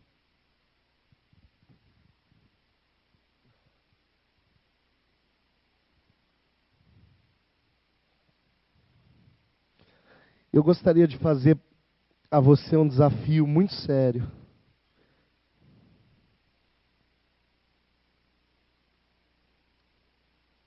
Eu já fiz diversos desafios muito parecidos com este. Mas seguramente aqui em Presidente Prudente eu nunca fui tão direto como eu vou ser nesse momento. E o meu desafio para você é que você decida viver em um ambiente de discipulado. Viver em um ambiente no qual você vai ser cuidado de verdade. Viver em um ambiente no qual você vai dar liberdade para alguém apertar os seus parafusos, puxar a tua orelha quando for preciso, conhecer as tuas necessidades, conhecer as tuas demandas. Querido, não estou falando do pastor ou dos pastores. Não é necessariamente isso. Mesmo porque se toda a igreja fosse buscar acompanhamento com os pastores dentro de uma perspectiva de discipulado e prestação de contas, isso seria impossível de acontecer. Ainda mais uma igreja do tamanho da nossa. Com 2 pastores aqui, com um pastor na congregação que pode atender também, não dá conta. Se botar seminarista no jogo, na jogada, também não dá conta. Se colocar os candidatos a ministério pastoral na jogada, também não dá conta. Por isso que o Senhor falou: levantem entre vocês 7 homens de boa índole, com bom testemunho, cheios do Espírito Santo. É o Senhor que ensinou, através dos apóstolos, a levantar referências no meio do povo. Nós temos trabalhado duramente para levantar referências no meio do povo. E glórias a Deus, porque muita gente tem se levantado como referência, liderando uma célula, liderando um grupo de discipulado dentro de uma célula. Hoje nós temos 20 e poucas células, e dentro dessas 20 e poucas células, no mínimo 60 grupos de discipulado. De gente que sabe muito bem de quem ele cuida, mesmo às vezes não sendo um líder de célula. Gente que sabe muito bem quem ora por ele, quem puxa a orelha dele, quem dá tapinha nas costas quando ele acerta. O meu desafio para você, meu amado, minha amada, é de que você decida de fato viver profundamente dentro desse ambiente do discipulado, de verdade. Sabe, não se contente com a transmissão de informação que a igreja traz para você através de um culto de domingo, através de uma conferência, através da escola dominical. Nada disso substitui, ou nada disso é o ambiente vivencial para que estes benefícios que nós vimos nessa noite sejam gerados na tua vida e na tua trajetória. Existe um nível de ministração da parte do Senhor que não é reservado para a grande multidão da igreja. Existe um nível de ministração do Senhor que é reservado para um grupo menor. Para Jesus, uma congregação começa com 2 pessoas. Se houverem 2 ou 3 reunidos ali, eu vou estar. Ele leva a sério 2 pessoas que estão reunidas em nome dele. Ele leva a sério uma pessoa que está quebrantada na presença dele. E existem coisas que só vão ser alcançadas no ambiente do confronto 1 a 1. Jesus e Nicodemos em João 3. Existem coisas que só vão ser alcançadas e que só vão ser vivenciadas em um grupo muito pequeno, 1 mais 2 mais 3. Jesus, Pedro, Tiago, João no Monte da Transfiguração. Existem coisas que só vão ser vivenciadas dentro do ambiente um pouquinho maior, mas também não o ambiente da multidão, como por exemplo quando Jesus ajunta seus 12 e explica para eles a parábola do semeador que ele havia pregado para uma multidão lá fora. E existem coisas que só vão ser vivenciadas no ajuntamento da multidão. Para cada nível de congregação existe um nível de ministração da parte do Pai. E uma das asas mais importantes da igreja, a asa do discipulado, a asa da prestação de contas, a asa da vivência, da paternidade, do convívio, da exortação pontual e não da exortação comunitária, do ajuste pontual, do encorajamento pontual. Isso não tem sido vivido com intensidade pela igreja dos nossos dias, queridos. E é isso que o Senhor quer que a gente resgate. E com a graça de Deus nós estamos resgatando e trabalhando para resgatar ainda mais. Então, por isso meu encorajamento é a você. Decida. Decida, é uma decisão. Ninguém vai te arrastar para dentro de uma célula. Decida viver em um ambiente de discipulado verdadeiro. Pastor, por que a célula? Essa é a estratégia que a gente escolheu. Embora a gente entenda que Jesus não mandou fazer célula, Ele mandou fazer discípulo. Mas a estratégia que a gente escolheu para que nós tenhamos acesso e as pessoas sejam visíveis a nós é a reunião do grupo pequeno. Como quando naquela multidão de 5.000 pessoas, Jesus fala, senta essa turma em grupos de 50, para que ninguém seja perdido de vista e todos recebam o alimento que vem da mão do Senhor. Por isso que a gente escolheu isso. E a gente entende que Jesus trabalhou dessa forma. Ele separou o time dele.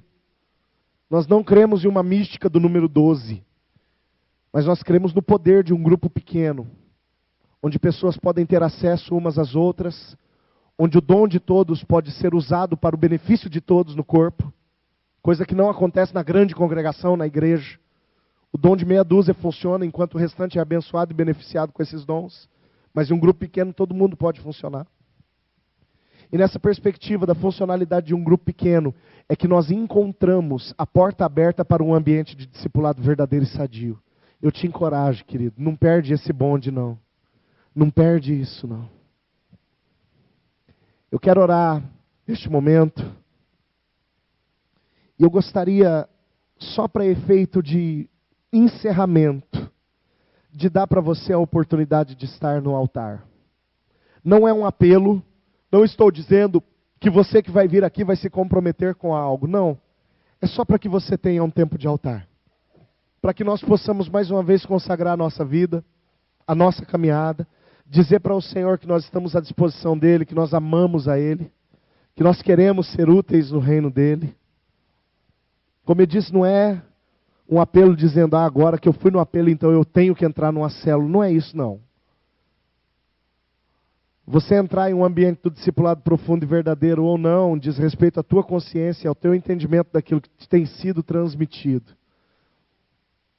Mas eu só gostaria de que você tivesse o privilégio de estar no altar, no encerramento dessa conferência de avivamento discipulado. Amém?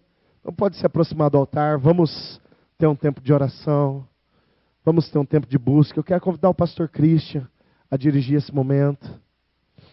Se você quiser se ajoelhar, fique à vontade. Fica de pé, fique à vontade.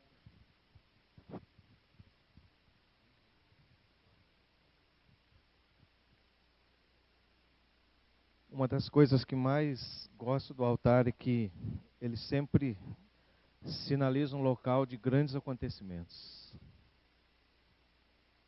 E quando Deus nos chama para que a gente possa estar no altar, nós temos a oportunidade de sepultar algumas coisas que não precisam nos acompanhar mais. Deixar algumas coisas que não faz mais o menor sentido a gente carregar, né? Estar no altar significa que, de fato, a vida continua superior à morte. E é por isso que, como Jesus, nós não devemos ter medo de mortificar algumas coisas em nós.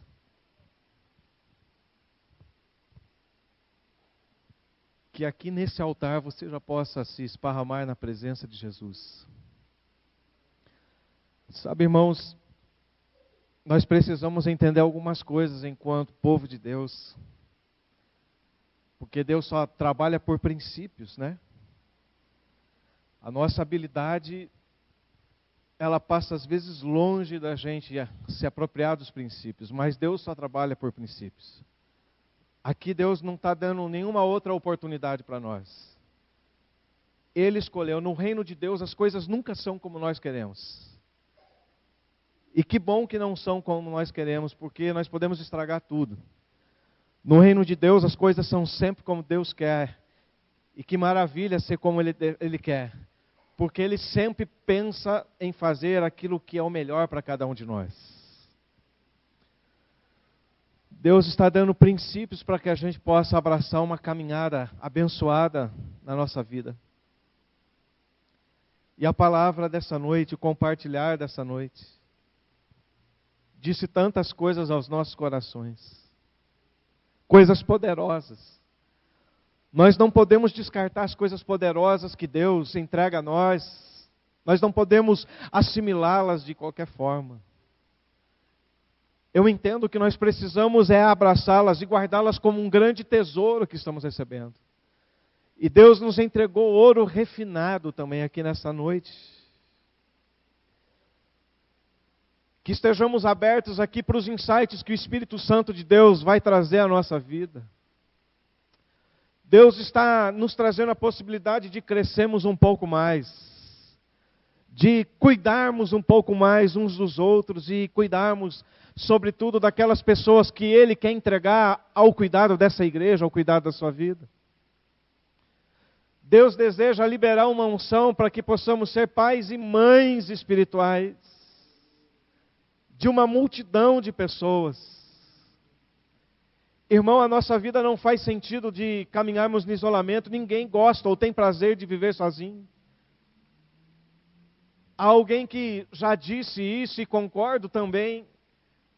O pior sentimento que pode ter na vida de um homem, de uma pessoa, é a solidão.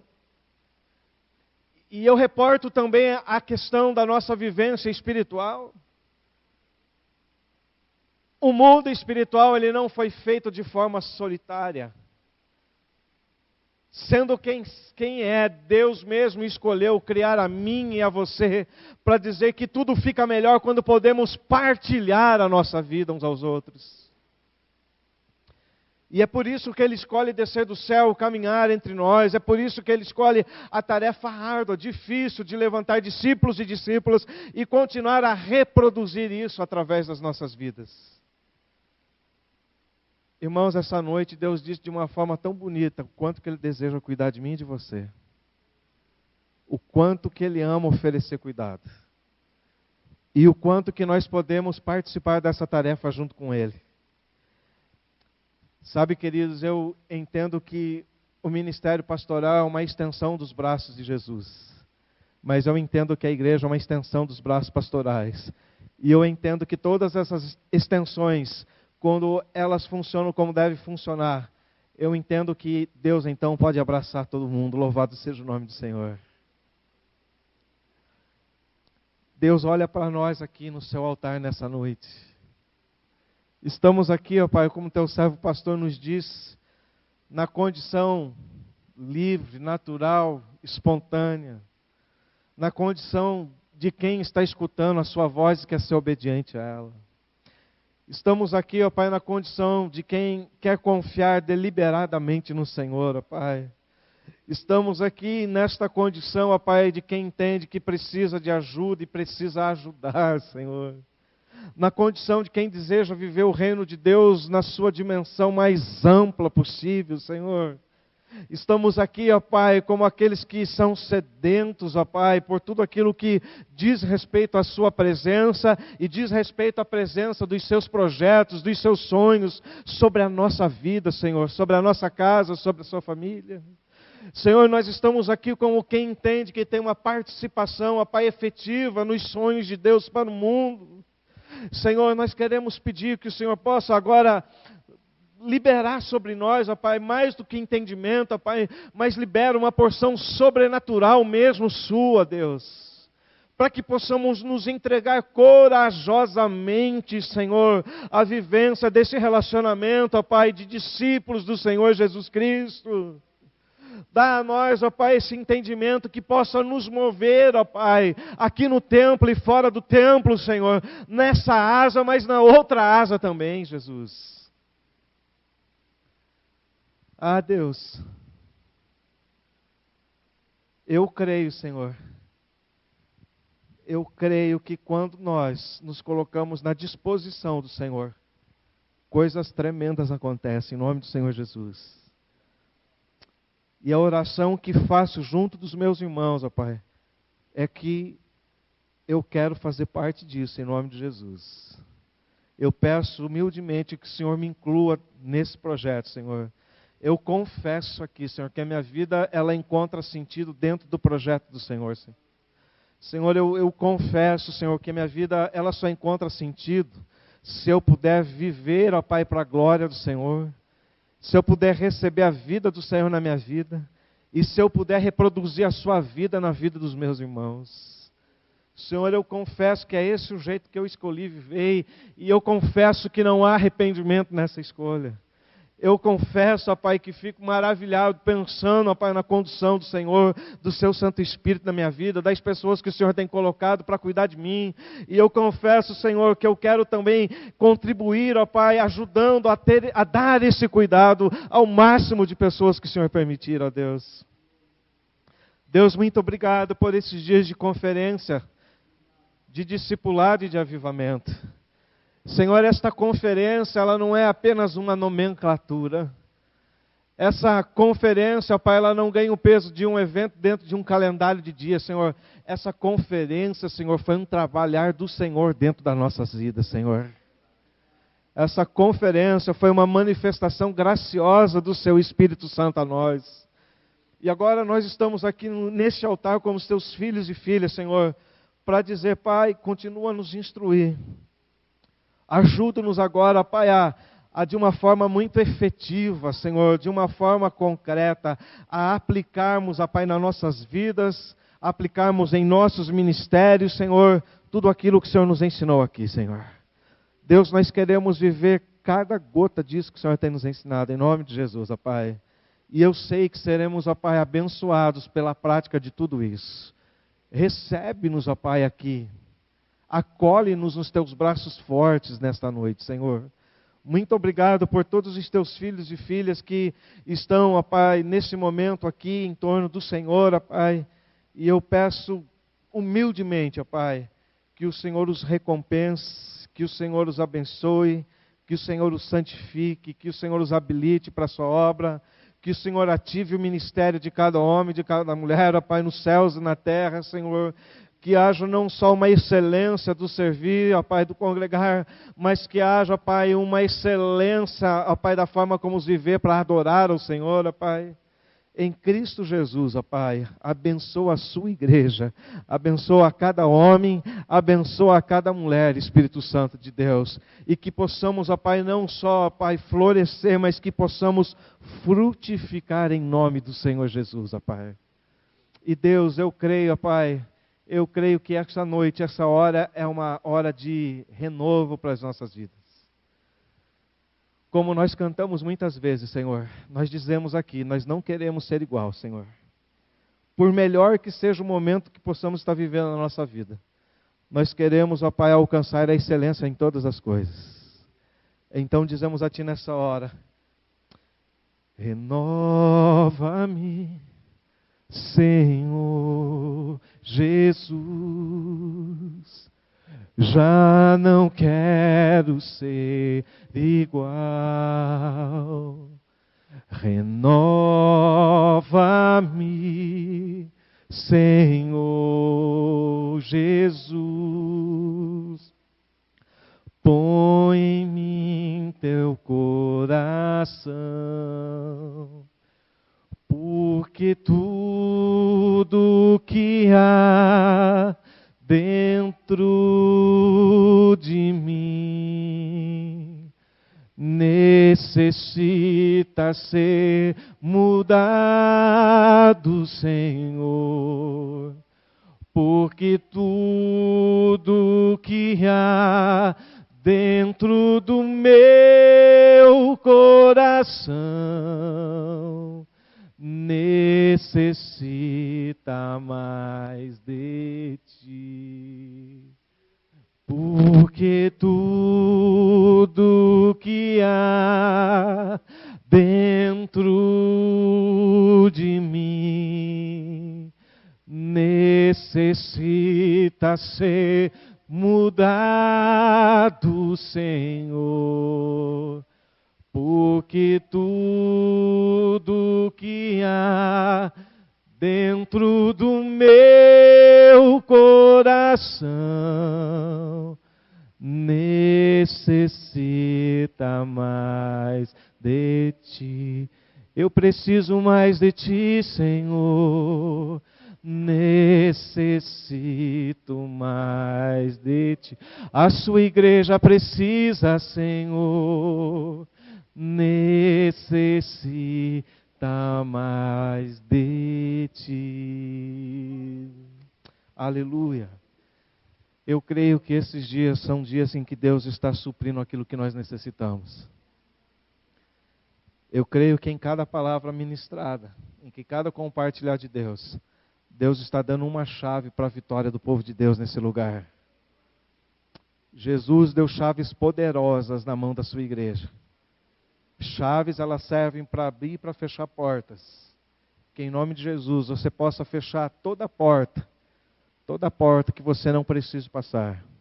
Que você possa fechar toda porta que não serve para te aproximar de Deus e do projeto de Deus para a sua vida.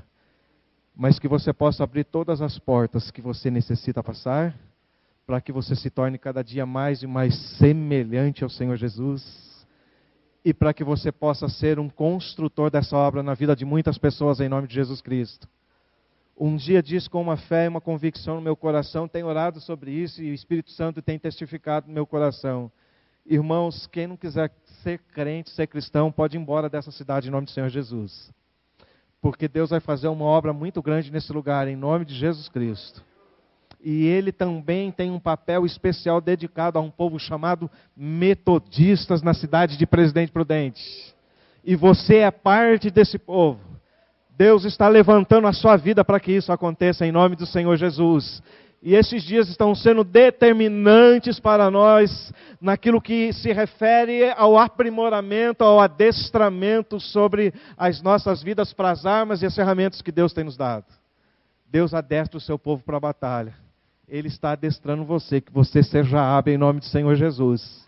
Deus tem ministrado muito no meu coração de que nós somos flechas da aljava do Senhor. Irmãos, flechas, elas são um tiro de Deus, já pensou? Se nós somos flecha da aljava do Senhor, a tradução no meu coração disso é que nós somos um tiro certo de Deus sobre a face dessa terra, em nome de Jesus, amém? Você crê nisso em nome de Jesus? Quantos discípulos creem nisso? Digam amém. Aplauda o nome do Senhor em nome de Jesus. Seja abençoado como uma flecha de Deus em direção aos alvos estabelecidos por Deus para a igreja dele desse tempo. Dá uma olhada quem está do seu lado aí. Diga, Deus está nos chamando para uma tarefa gloriosa. E em nome de Jesus nós vamos estar juntos, cuidando uns dos outros e todos sendo cuidados por Deus em nome de Jesus.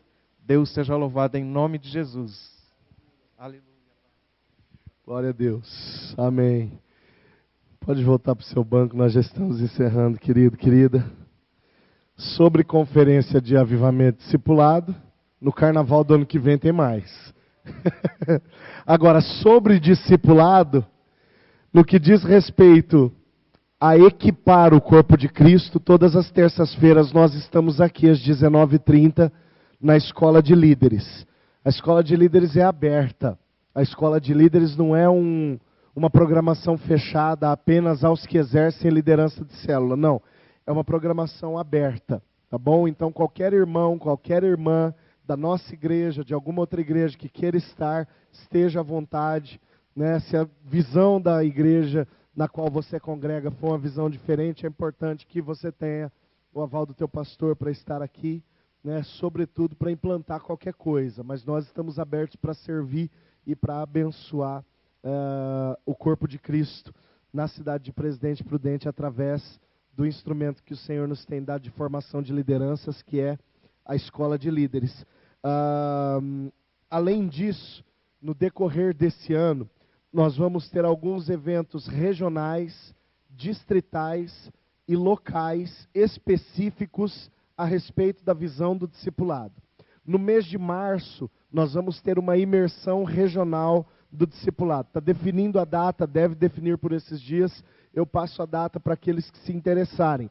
A imersão é um evento de 1 dia e meio no nosso centro de eventos em São José do Rio Preto, né, promovido pela Câmara Regional de Discipulado, que eu faço parte, para levar as pessoas a discernirem um pouco mais o processo de vivência do discipulado e dos grupos pequenos. Então, tendo essa data, eu passo para você. Em nível distrital, algo que nós vamos definir no próximo sábado no Concílio Distrital, também é a data da nossa conferência distrital, que deve acontecer aqui em Presidente Prudente, na nossa igreja, pelo fato da posição geográfica ser muito favorável a todo o Oeste Paulista. Então, deve acontecer aqui. A respeito disso, vocês vão ter bastante informação também. E como eu disse, todas as terças-feiras, das 19h30 às 21h30, nós temos a Escola de Líderes, ambiente que a gente só fala a respeito do discipulado, da prática dos grupos pequenos, o ambiente de investimento na vida da igreja. Deus abençoe sua vida. Muito obrigado por você ter vindo, por você ter perseverado nestes dias, ou você que veio 1, 2, 3 dias, que Deus possa ter somado na tua vida muito conhecimento para ser útil à obra do ministério. Receba a bênção do Senhor. O Senhor te abençoe e te guarde. O Senhor faça resplandecer o rosto sobre ti e tenha misericórdia de ti. O Senhor sobre ti levante o rosto e te dê a paz. Amém. Amém. Que Deus te abençoe, meu amado, minha amada. Uma semana proveitosa para você, em nome de Jesus.